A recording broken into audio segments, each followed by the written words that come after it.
It's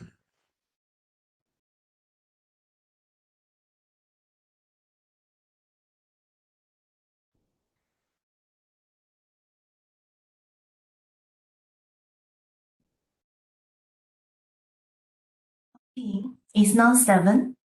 Good morning, good afternoon, and good evening, everyone. My name is Shiqi, representing Saxo Market Singapore, and also your moderator for tonight's panel discussion. First of all, a warm welcome to all of you, and thank you for joining us tonight from all over the world. Before we officially start and introduce the panel, just a few house rules to take note. At the bottom right side of your screen, you should be able to see a chat function there. Please use this chat box and in the drop-down, select all panelists to reach out to us if you have any questions for our speakers. We will address a few of them during the Q&A at the end of the event. So now please make yourself feel comfortable, enjoy the discussion, and interact with the rest of my team on the panel via the chat. So this is a disclaimer as usual. Please note that the content of the event are based on general knowledge and a factual market outlook, which are not meant to be financial or investment advice.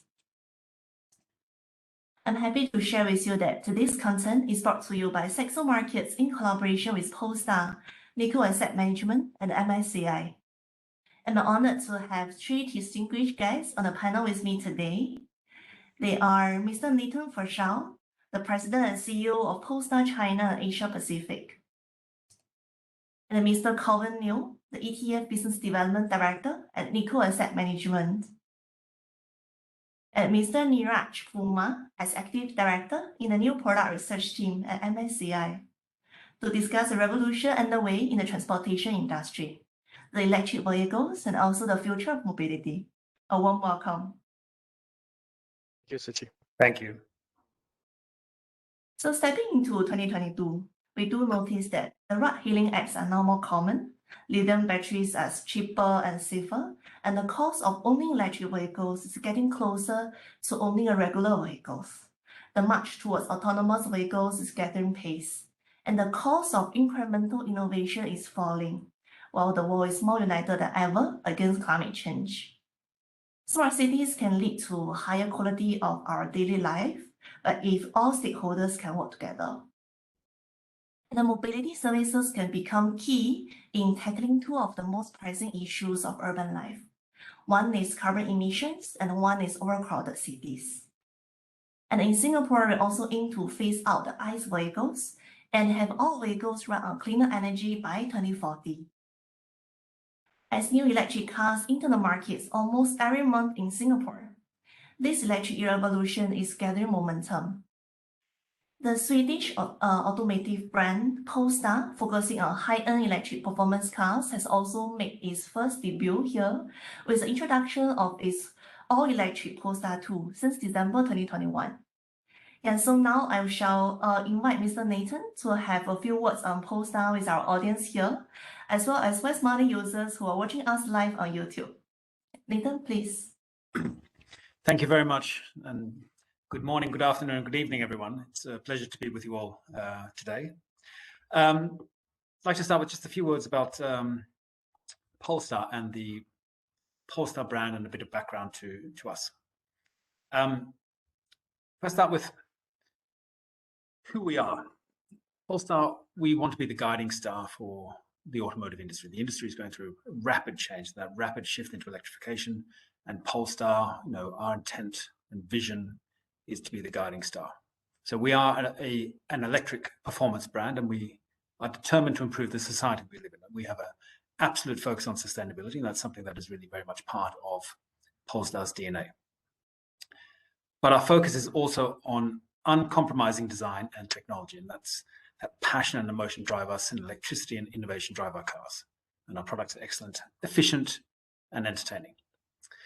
We like to say in our future, there's no room for shortcuts, excuses, or compromises. We're all in and dedicated on our ambition, and we want to guide our industry forward, as we say, through pure progressive performance. So a bit of background. So the history of Polestar.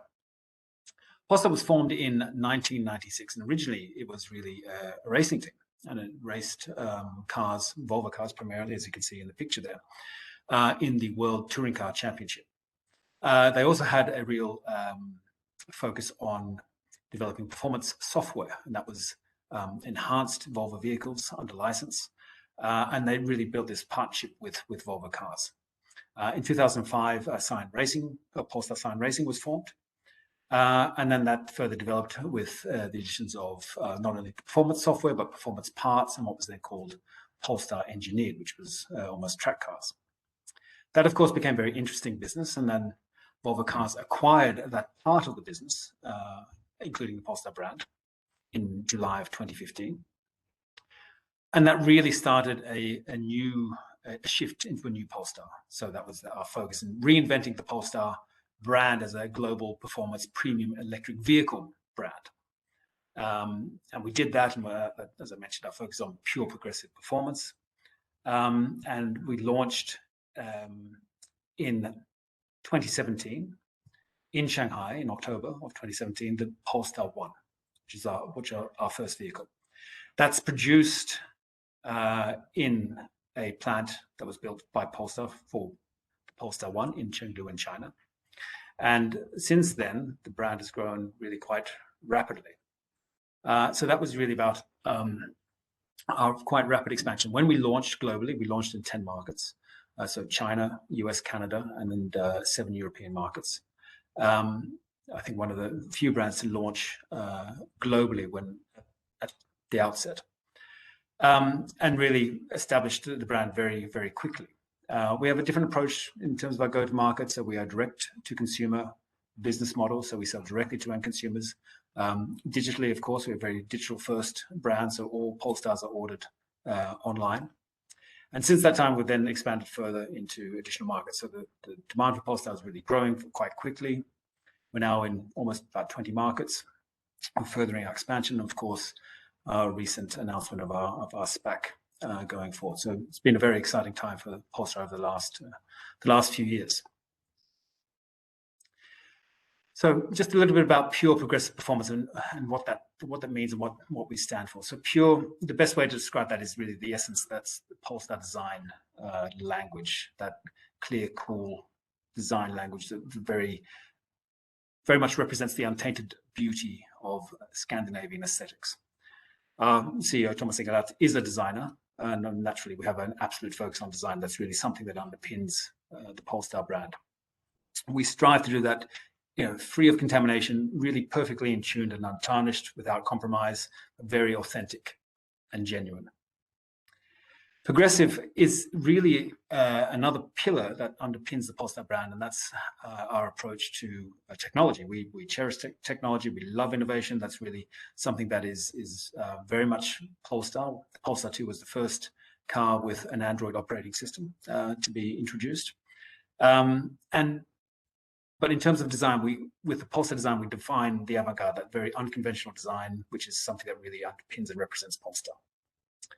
And then, naturally, the last one being performance. So, as I mentioned, we have a history as a racing team, of course. And so that performance, that the vehicle performance, the driving dynamics, the vehicle attributes, all of those things are fundamental to the Polestar brand, and you feel that when you drive a Polestar.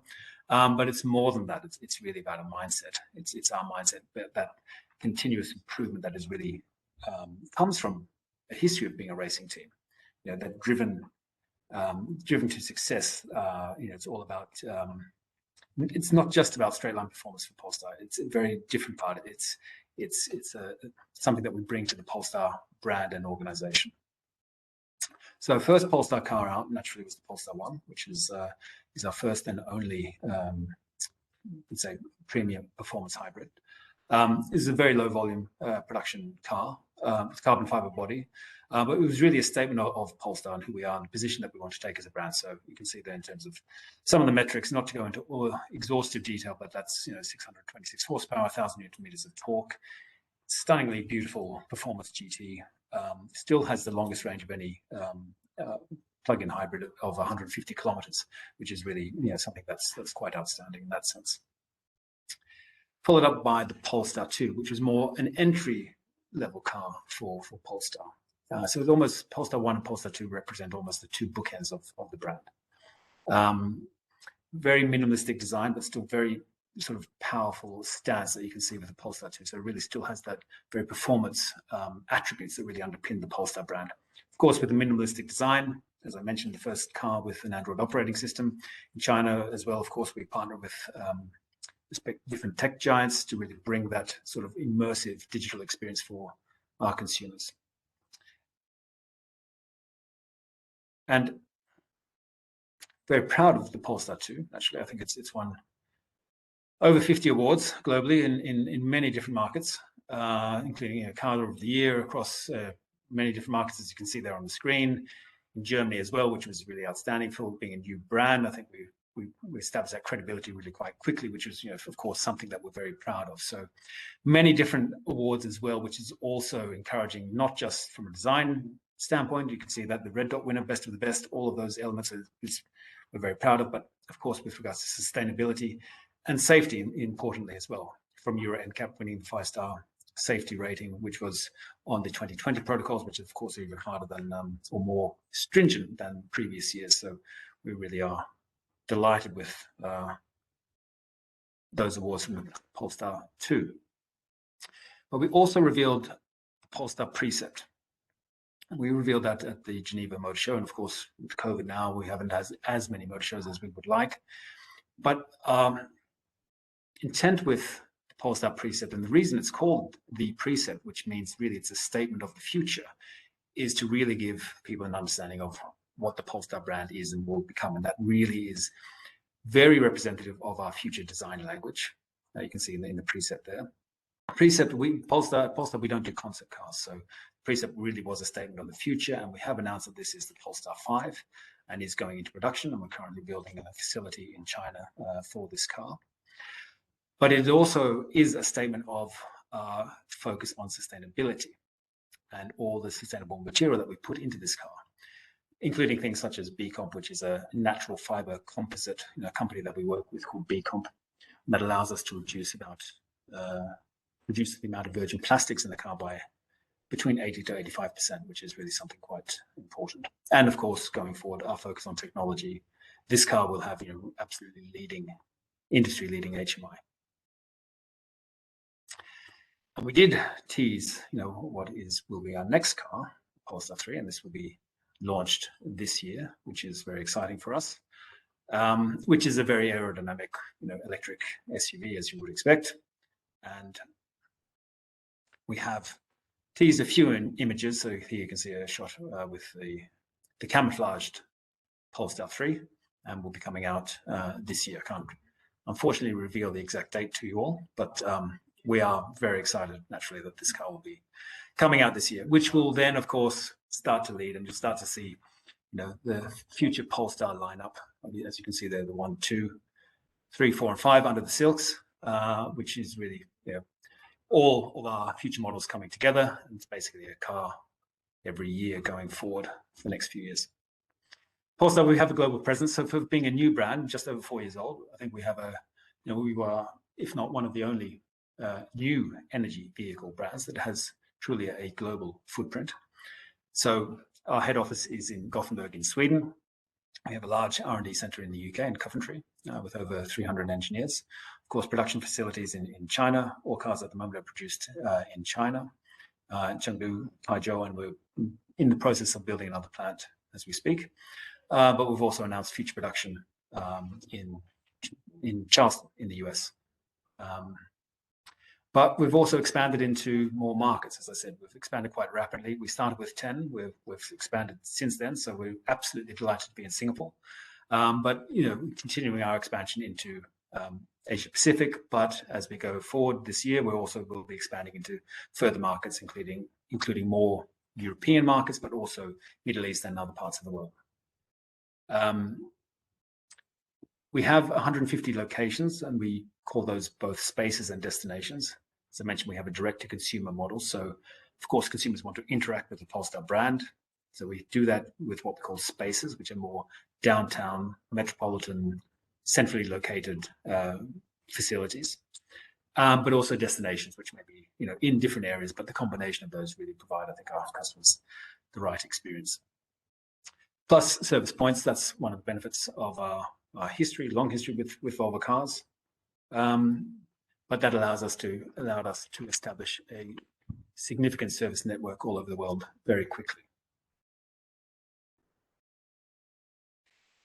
Sustainability, is, of course, as I mentioned, really very important to the Polestar brand. And we have that in our mission statement. That's, we are determined to improve the society we live in. And that's really fundamental to who we are. That really means 4 key things. It's climate neutrality. And we have made statements as to Polestar's intent to become a climate neutral company and to do that by 2040. We've also made statements, which I'll touch on in more detail, but we want to be the first brand to produce a climate neutral car, which we call our Project Zero, and to do that by 2030, which is really quite a complex task. But transparency as well. We believe you cannot have or reach climate neutrality without transparency. Consumers also expect, I think, from many brands to be transparent in their statements about sustainability. How are they going to achieve these very bold ambitions that many people talk about?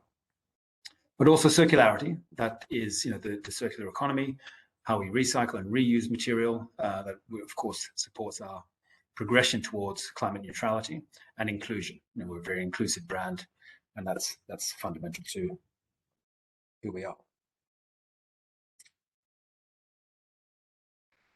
So in terms of transparency, we publish our life cycle assessment. So that really basically, this chart that you can see on the screen here is how much carbon it takes to produce a Polestar 2. And we have a number of different variants. You can see there a dual motor variant and a single motor long range and single motor standard range variant. And that ranges between 25 and 27 tons. So when it leaves the factory gate, that's how much carbon that the production process has consumed at that point. And then depending on the energy mix that consumers use to charge the car and the markets in which they're located, that use of carbon over its, or consumption of carbon over its life cycle will increase to a certain point. If it's on pure renewable energy, such as say wind or hydropower, it will maybe remain at the 25 to 27 tons. Depending on the market, the energy mix, whether it's from the European Union or global, that will increase to a certain amount. The difference is with a combustion engine, an equivalent combustion engine, that would consume 58 tons of carbon during its life cycle. So I think the important point here is that, yes, in all honesty and being very transparent, electric vehicles can and do consume more carbon in the production process than combustion engines, but during its life cycle will consume less. So it really is a path to climate neutrality driving electric vehicles. The energy mix, of course, is important. Our task now is to bring those gray bars down to zero, and that's really part of our Project Zero.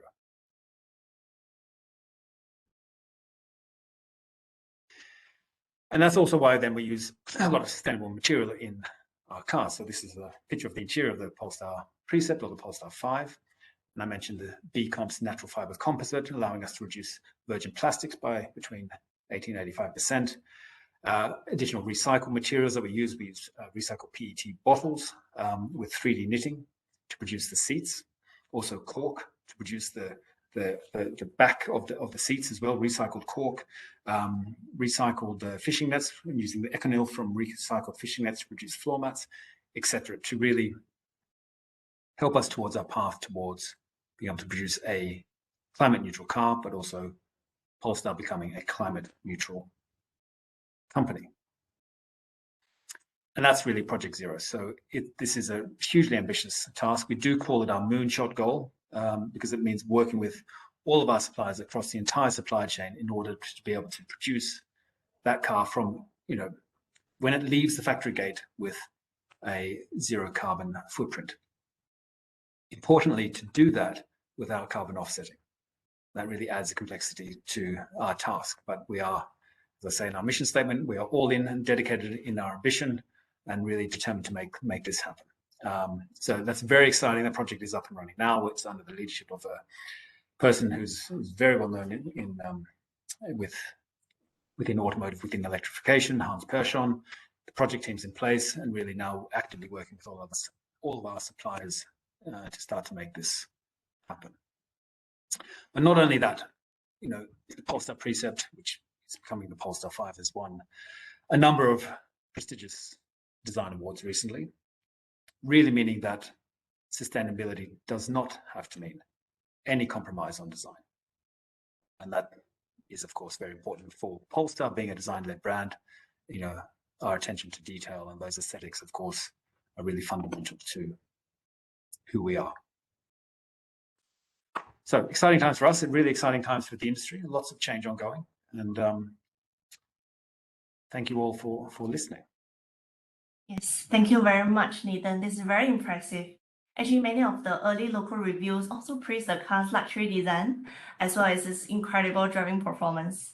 And considering how new Pulsar is to the new electric segment, this is really quite an achievement.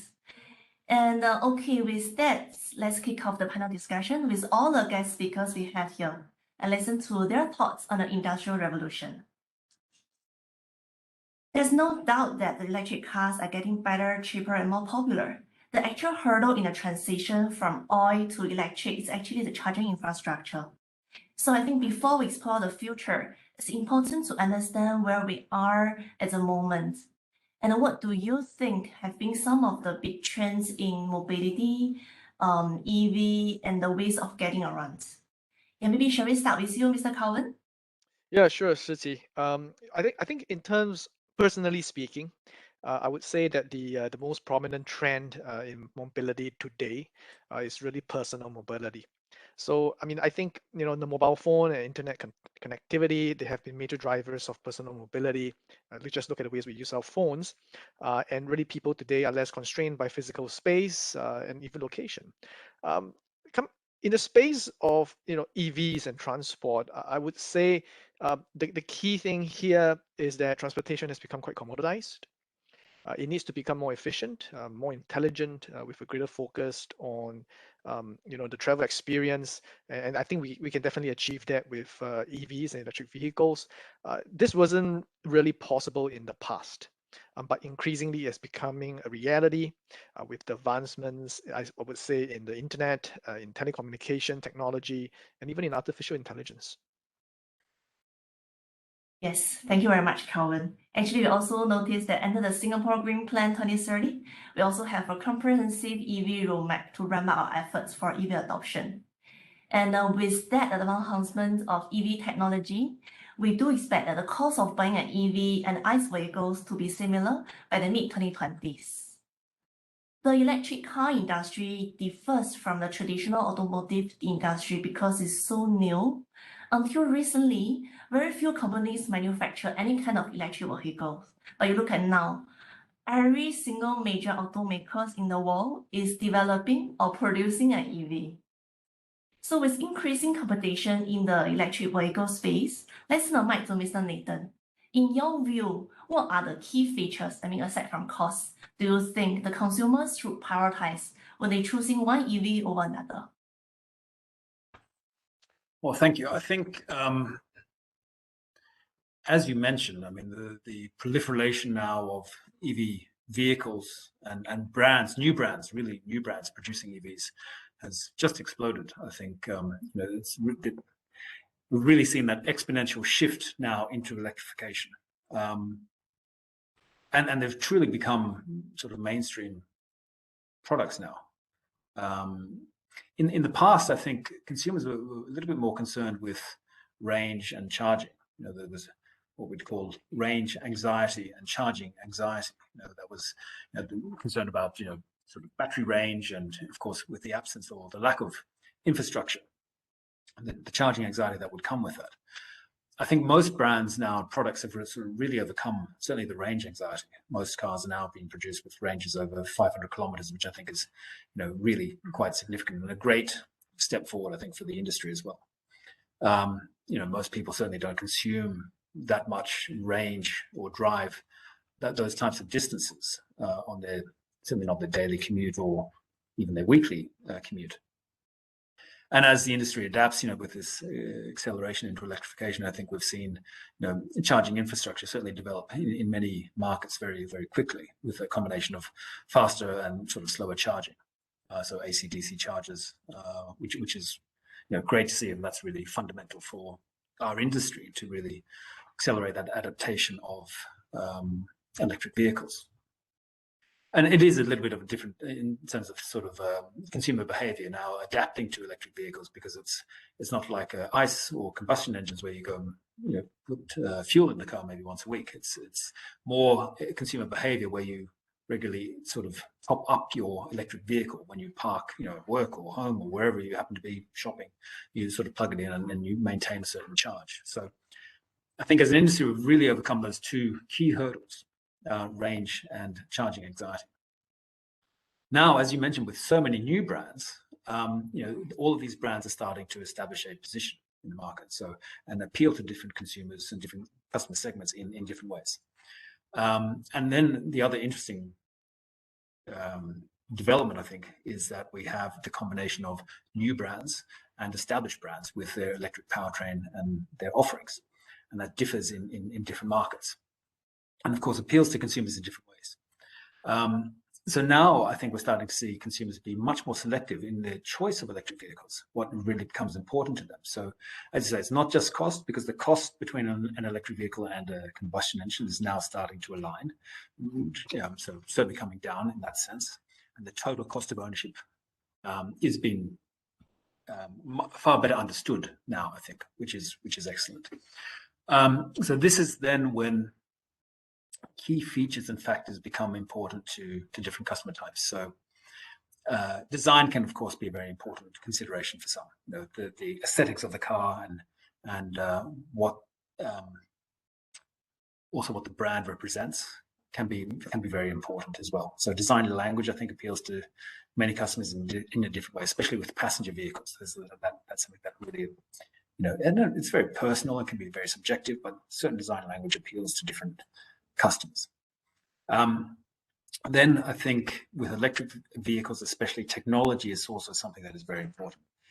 Mm-hmm. And not just the use of components and so on, but that's more that seamless integration into your digital life. We're all very connected now, and that use of technology and how that enhances your lifestyle as an individual and makes that sort of seamless transition is increasingly important. Plus all the other features around, autonomous drive and all those other technological developments that are, accelerating rapidly. Still not quite there yet, but sort of certainly becoming much more advanced and being released progressively. People are now starting to make those active choices. And I think it becomes the combination of all of those elements for different consumers, which will dictate their choice of electric vehicle. How you start to package design, technology, quality, safety, all of those things are, of course, very important components, as they were with combustion engines. But now with this brand proliferation, I think, and the vast amount of choice to consumers, they're becoming much more selective, Yes, which is great for us. Okay.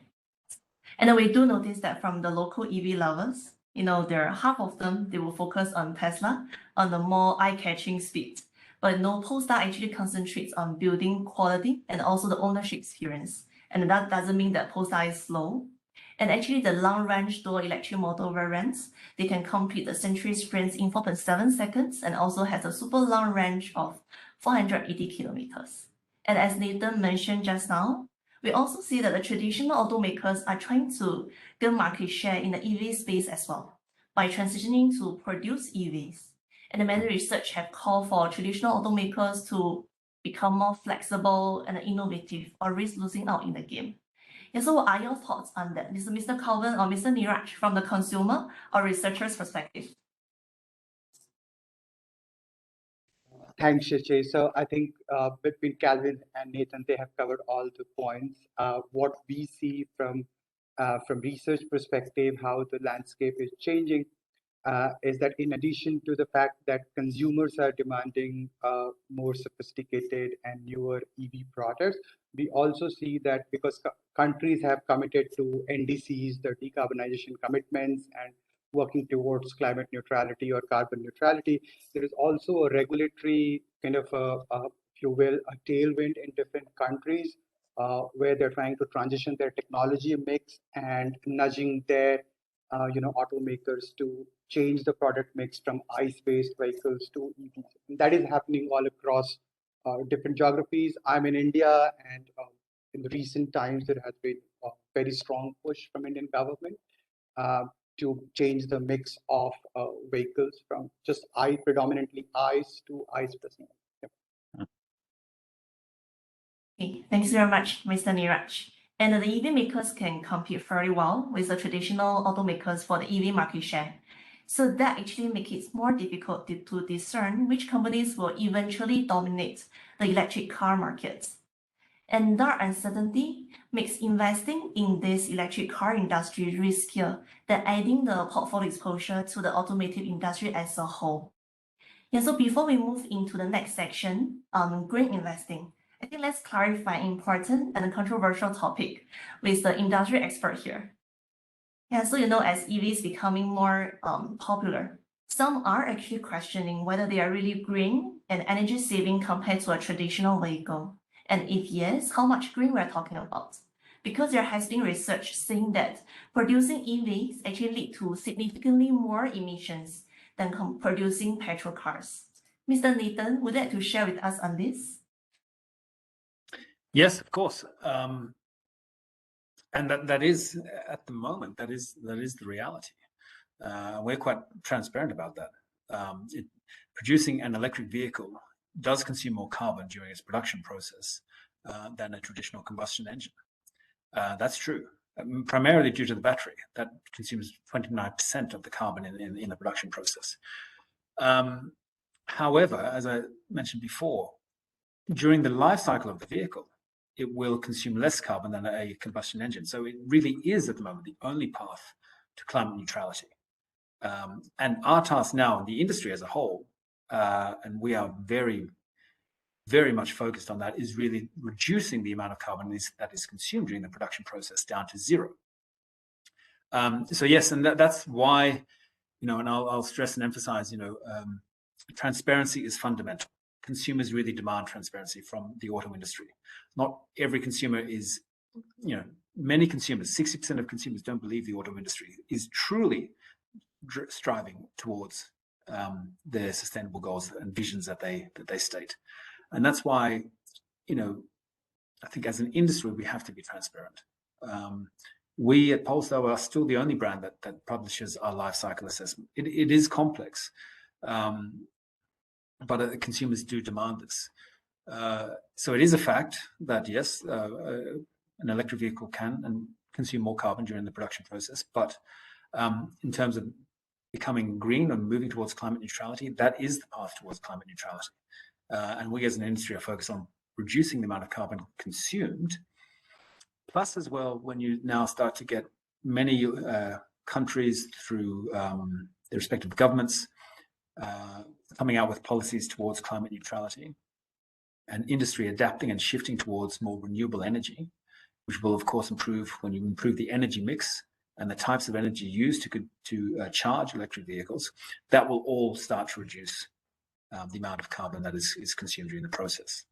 So it absolutely is the path forward, but we need to recognize that electric vehicles is not the end game, it's just the starting point. That's really the starting point for us. We have to move towards climate neutrality. Yeah, thank you very much for the clarification, Nathan. And in Singapore, where most of our power is generated from the natural gas, but we can be more sustainable by switching from petrol cars to EVs. As an EV emits only half of the amounts of CO2 as compared to a similar vehicle powered by ICE. If all our light vehicles can run on electricity, we can actually reduce carbon emissions by 1.5 or 2 million tons. That's about 4% of the total national emissions. With ESG or green investing has gained bigger tractions among both institutions and retail space, we saw that on the 20th of January, last Thursday, Nikko Asset Management listed the Nikko EM Street Trading, MSCI China Electric Vehicles and Future Mobility ETF.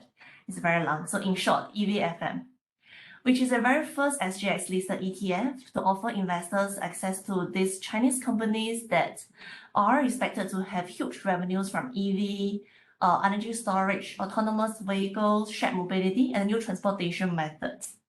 And this fund aims to achieve long-term capital growth by replicating the returns of the MSCI China All Shares IMI Future Mobility Top 50 Index. So, Mr. Calvin, you are representing the fund issuer Nikko Asset Management here. Could you please share with us that for this ETF, why did you focus on China rather than the rest of the global EVFM markets? What do you see the opportunities over there? Yeah, sure, Shiqi. I think generally we believe China equities will outperform the US equity markets, and for a few good reasons. First of all, China is moderatingly easing is in terms of policy wise, whereas the US is tightening, doing QT. And of course, also in the US, we are seeing rising yields, we are seeing higher interest rates, and to a certain extent, valuations in the US equity markets are also quite rich relative to its own history. So in contrast, we're seeing good earnings growth potential in China, especially in the EVFM space. And so we are really quite excited in terms of the investment opportunities that are being presented in the China EVFM space. Okay, thank you, Calvin. As you mentioned about China policies, what other key factors, including policies, are driving the China electric vehicle and the future mobility sector? Sure.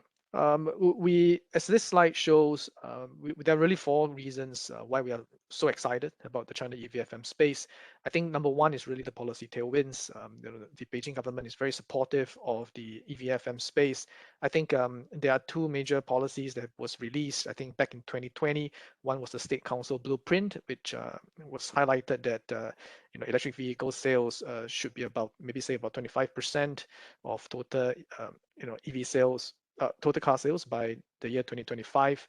So that kind of lends support to the industry. I think we also have the 14 5-year plan, which also highlighted that new energy vehicles will be one of China's strategic emerging industries. So a lot of support from a policy level, which is really, really important in an emerging technology sector like EVFM. I think number two is really demand. This is probably less well known, but Chinese consumers have proven to be a lot more receptive to new technologies. We have seen that, in handphones. We have seen that, in payments, and definitely it is a very interesting and big market for potential mass adoption of electric vehicles. Number three is really on the supply side of things. So China does have supply side leadership. I think I would just want to emphasize on that. For those of you who are unaware, China does account for almost 1/3 of global manufacturing value. It is essentially just a manufacturing powerhouse. And right now we are seeing very established and deep supply chains, within the China EVFM space, and that's going to be very critical in supporting the growth in the entire sector. And I'll just end off with the fourth point that really, specific to the ETF that we just listed on the Singapore Exchange. Really investing in the electric vehicle space is not just about a car.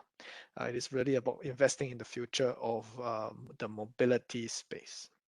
And I think in terms of that, maybe I can pass it on to Neeraj from MSCI. Thanks Neeraj for joining me on this one.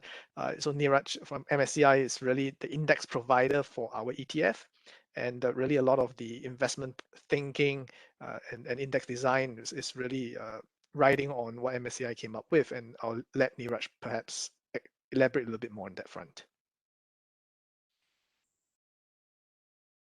Sure, Calvin. Yeah, Amara, can we go to the next slide? Yep. So exactly like we've discussed about what is happening in the EV space, how mobility is going to change in future. And what I will talk here about is that how do you basically solve the investment problem around it? So it is when we talk about EVs, we know the big brands which make electric vehicles, or the Chinese suppliers which make the batteries. But from an investment process point of view, it is important to map the entire landscape. And once we map the entire landscape, then we try to identify companies which are trying to solve problems or selling products and services at different places in that landscape. So this future mobility index at MSCI, it is part of a range of MSCI indexes which we call thematic indexes.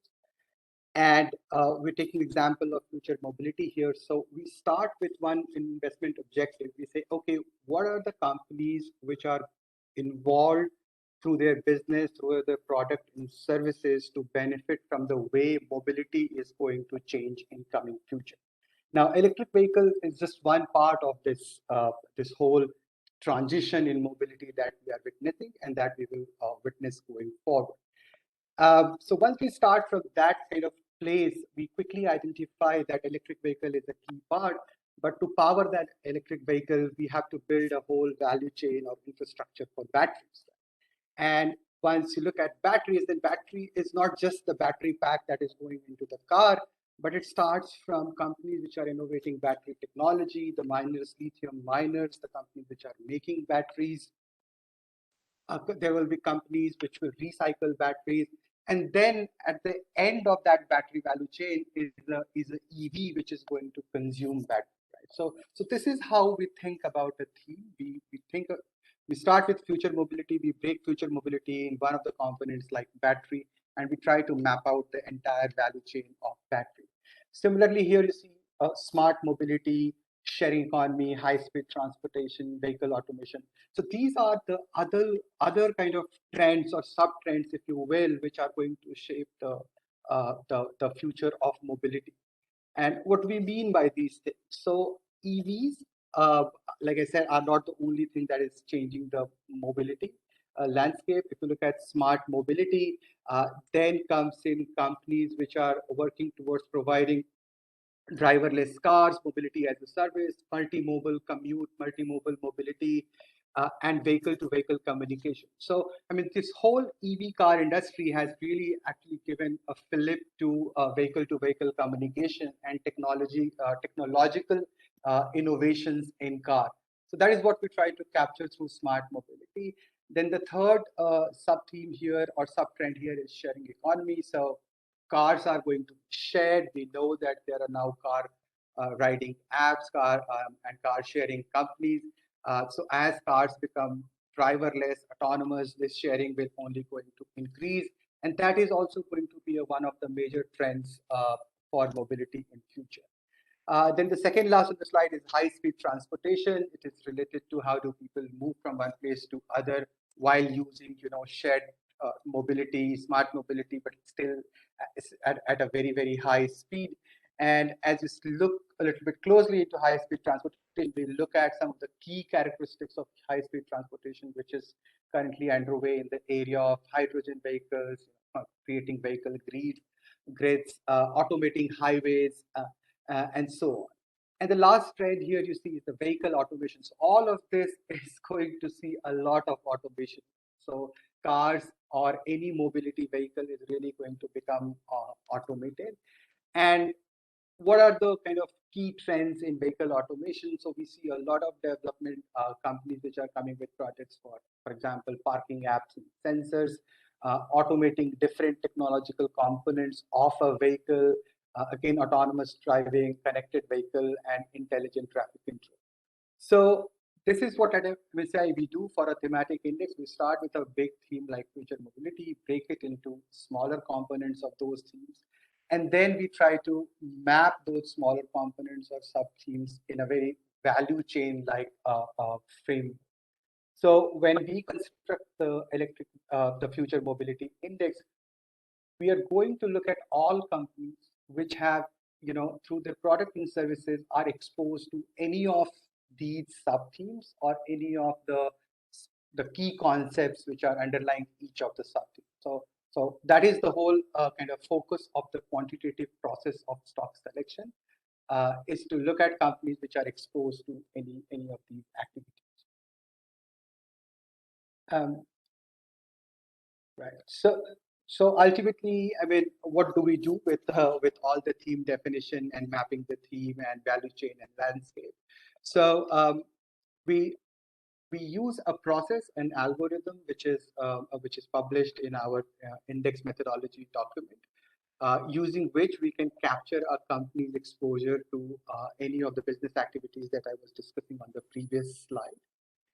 And we capture that company's exposure to that business activity, and we quantify it using a rules-based methodology. So the purpose of that quantification is to is to provide an economic metric or economic assessment of companies' exposure to any of the activities that I spoke about on the last slide. So, for example, how much of companies' business is really dependent on sale of electric vehicles, or is the company completely leveraged to creating batteries, or is the company maybe 50% of its business is dependent on manufacturing batteries, but 50% of its business is dependent on some other business activity. So that kind of economic linkage we try to assess and calculate for every company in our investment universe. So following that rules-based methodology, will arrive at an exposure for every company, and using that we can select companies in our indexes. The other kind of key feature of this product is that we have the ability to evaluate companies globally, so it is not restricted by just one geography or one region. So any electric vehicle company or any company involved with future mobility anywhere in the world, we will be able to assess its exposure. And the fourth key feature of our framework is that while we at MSCI, we do the quantitative research part, we do consult and take advice from our thematic experts. So we have a future mobility expert called Mr. Lucas Neckerman.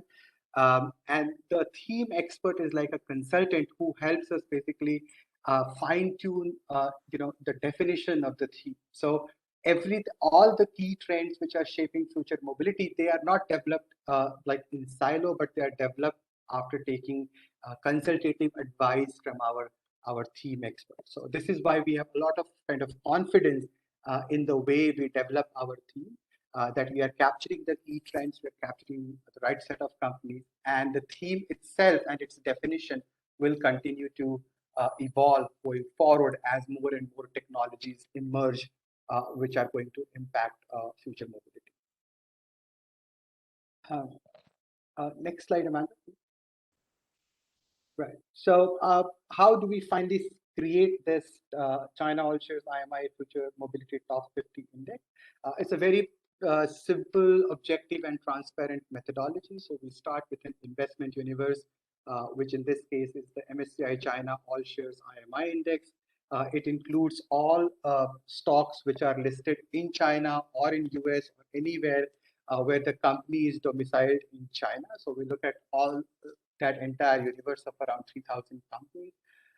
We look at every company and try to find out if this company has a exposure, and we can quantify that exposure to the theme of future mobility. That quantified metric is between 0% and 100%. So select companies which have more than 25% exposure. We want to only invest in liquid companies in this index. So there is a liquidity screen where we exclude companies if their 3-month liquidity is below a certain threshold. And then from this universe of companies where every company has more than 25% exposure on a scale of 0 to 100%, more than 25% exposure to the theme of future mobility, and is liquid enough to be considered for inclusion in the index, we take that set of stocks, and then we select the top 50 companies by their market capitalization. So in a way, you can think of this index as an index of large cap companies, which are all key players or are leveraged or exposed to the way mobility is going to change in future. So which is why we call it future mobility. And after selecting those 50 stocks, those stocks have to be weighted in a portfolio. I mean, meaning how much capital you are going to allocate to each of the stock. So the weight of every stock is a function of what is the market capitalization or size of the company in the market, and also what is its exposure to future mobility. Is it 100% exposed to future mobility, or it is 25% exposed to future mobility? So the weight decision is a function of both size and company exposure to future mobility. And the last step is that if a company ends up with a weight of more than 10%, which can lead to concentration risk in the portfolio. So we cap the maximum weight of a company in the index at 10%. So not one single company or stock cannot hold more than 10% of the index. So that is in a nutshell how we construct this, the IMI Future Mobility Top 50 Index. So Calvin, it's back to you.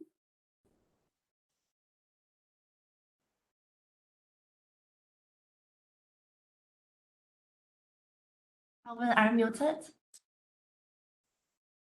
Sorry for that. So I'm here. Thank you so much, Neeraj, for kind of explaining a little bit about how MSCI chooses the 50 Chinese EVFM companies that goes into the index, which our ETF tracks. I think that's going to be helpful for some of the listeners here to understand the index methodology. Yes, thank you very much, Neeraj, for the deep dive into the underlying index. And finally, for our investors tuning in, Mr. Calvin, what are the catalysts or risks that they should be aware of when they invest in such industry?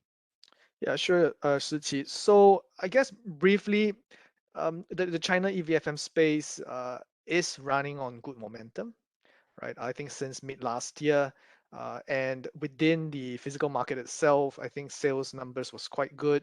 2021 EV sales numbers in China was about close to 3 million cars, and that's pretty substantial. The important thing here from an investment perspective is whether or not sustained sales growth can continue. I think that's very important. I think investors will want to follow that quite closely.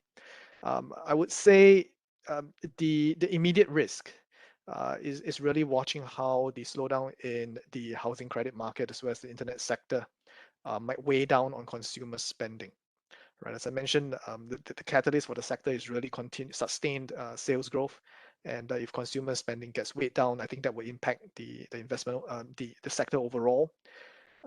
Looking at the mid to long term catalysts, I would really say that it's the export potential of the China EV companies, a little bit like what Polestar is doing, kind of selling into various markets as quickly as you can, and really, I personally speaking, I think a big export destination for China EV companies is really ASEAN. And just kind of taking Singapore as an example, not sure if you guys are aware, there are about 500,000 passenger cars in Singapore. 500,000 passenger cars. In terms of number of EVs that are driving on our roads today, that's about 1,000. So those are real numbers, to give you a sense. And like you said, Shiqi, I think over the next 10 to 20 years, there will be a transition from ICEs to EVs for all cars on Singapore roads. So definitely that is something that is already in motion. So for those of you who are not aware, don't let it hit you. It's not just about the cars. I think a lot of EV component makers, batteries, electronics manufacturers, they will all benefit from this trend. So I would just say that the elephant in the room is really exports into the US and European markets. And I would say this is quite specific to Chinese companies. On that front, they've faced quite a lot of competition as well as regulatory hurdles. So those are some of the risks that we constantly look at. Okay, thank you very much, Calvin, Nathan, and Neeraj, for this insightful sharing. I know that you're all industrial experts, so this conversation could never end. But in the interest of time, let's now move on to Q&A. We have actually received many meaningful questions from our audience here, as well as on the West Money platform. So I will pick the right one to each of you. The first one is for Nathan. Yeah, so what's your take on the semiconductors shortage? And do you see there any major impact on the EV production, given the fact that these semiconductors are getting their materials at premium at this moment due to the supply chain issue and inflation? And how has this affecting Polestar production? Well, thank you. Good question. I think globally, I think many industries are being affected by the semiconductor challenge and some constraints with supply chain. That's been addressed, I think, very well, and certainly we see that is improving. It's not without its challenges, of course. We at Polestar really haven't been impacted by that to any significant extent. So at the moment, I think that has any material impact on our production going forward. Of course, we monitor that very closely. But naturally, yes, it is a challenge for the globe, but I think we see certain improvements now from a supply chain standpoint and the supply chain efficiency. So that should, in our assessment, continue. Okay, cool. Then when do you expect Polestar to expand into rest of the Asia Pacific markets in 2022, like Southeast Asia, like Malaysia, Indonesia? When would you expect that? Well, all of those markets are currently under investigation for our expansion, and we've said we are continuing to expand into additional markets, and we're just evaluating those as we speak. So I can't sort of go into details as to the sequence of our expansion, but certainly it's exciting times. And as I think the panel has mentioned as well, this part of the world, the ASEAN part of the world, I think we see certainly significant potential for the Polestar brand and EVs in general. Okay, looking forward to that. And thank you, Nathan. And now we have received this very sharp question from one of the West Money user, New Trending, for Mr. Cowan. So what are the top names that you expect to be taking significant market share within the EV space in China by 2025? Well, the intuitive answer to that is really the Chinese names. If you're operating in China, definitely there will be one or two Chinese champions. The problem now is that there are too many Chinese companies, in my personal view, too many Chinese car companies operating, not just domestic car companies, but also joint venture companies, foreign companies. They all want a piece of the pie. So I think there might be some consolidation that will happen in the Chinese EV market, EV manufacturer market at some point, right? And as to who will emerge, the winner, it remains to be seen, but definitely the winners will become bigger, right? So I'm generally quite optimistic, on the China EVFM markets. Okay, thank you, Calvin. And there's another question regarding our fund. So what will happen with dividends in case any of the company is paying dividends in the portfolio? Oh, sure. So sorry, this is a technical question, but it's a very simple one. Currently, the ETF, the fund does not pay dividends, and whatever dividends that the underlying companies in the fund pays will accrue to the net asset value of the fund, which means that the net asset value will just trade higher over time. So it does not disadvantage investors. I see. Okay, thank you, Mr. Calvin. And this one is more relevant for Mr. Neeraj from the research perspective. So do you think the autonomous vehicles and the potential for robot taxi is going to be related, directly or indirectly, with what companies will have an edge in the EV race? Right. I think this is a very topical question. So I think two things are happening. One is that what the companies are doing, and it seems that there is a lot of excitement in this area where not only the bigger players but even smaller players are coming up with technologies and products to make robo taxis happen. But when we look at the listed kind of equity universe, because ultimately, as an investment problem for an index, we have to restrict ourselves to the listed equity. We still do not see a lot of big listed companies which are leveraged or which are exposed to, how should I say, just the development of robo taxis or the technological backend for those robo taxis. So while as I would say as an industry, there is a lot of excitement, it is still, we do not see a lot of listed opportunities to pick in index. Yeah, and Shiqi, I think I would just add on to what Neeraj have to say. From an investment perspective, that's why we tell clients that when you want to gain exposure into an emerging technology sector or industry, it makes the most sense to hold onto a basket, because then that way you get the maximum exposure. Every company is trying to develop a component or an element of what is going to be the future. But in order for you to benefit from that future, you really need to own all the companies at the same time. So this is really where the ETF comes in. Yes, absolutely. Thanks very much for the add-ons, Mr. Calvin. And the last question from Mr. Nathan. I also want to ask this question on behalf of many investors in Polestar. So when can we expect the IPO of Polestar this year? What is the current status? It's a good question, and I do receive that question a lot, and I'm afraid I can't go into the details there, but suffice to say, we're very excited about the future. Okay. Okay. All right. Then thank you once again, Mr. Nathan, Kumar, and Neeraj, for this informative session and valuable answers. We're now coming to the end of the event, and also want to thank all the audience for your questions and active participation. Yeah, so we hope that you can find today's sharing useful when it comes to making your future investments. So if you want to invest in the fund, simply key in EVS or EVD on the platform to look for the Nikko EVFM ETF. And if you want to book a Polestar 2 test drive, simply scan the QR code on your screen. And the recording for this session will be available in 3 days' time on all Saxo digital channels and will be sent to your mailbox before end of the week. Okay, so if you have any inquiries on the Nikko EM ETF or to book a test drive, yeah, feel free to drop us an email at ps@saxomarkets.com. And with this, I think we will end today's session. Yeah, I want to thank you once again for all the panelists for attending the event today. And thank you everyone for listening and spending the time with us tonight. Okay, so thank you everyone. Have a good night. I will see you next time. Thank you. Thank you.